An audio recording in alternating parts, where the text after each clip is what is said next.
Township Entrepreneurs Stories is a web series proudly brought to you by T.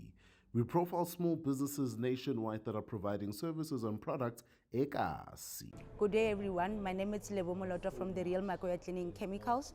We are a 100% female black-owned manufacturing company that manufactures soaps and cleaning detergents such as pine gel, liquid dishwasher, and bubble bath. The experience with the pitching competition today was amazing.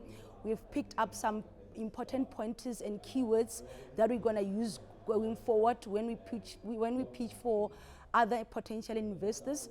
And we can follow us on Facebook. Our Facebook page is Real Makoya. On Twitter, it's at Real Makoya CP, and also on Instagram, it's at Real Makoya CP. You can also WhatsApp us at 079 76 30964. We feel very excited today to win the tea pitching competition because we'll be getting mentoring and extensive entrepreneurial skills from experts from tea and the relevant stakeholders, as well as Nedbank. What I can say to entrepreneurs out there is that in the business world, they must be very patient and persistent. This is Lebo Moloto, Township Entrepreneur.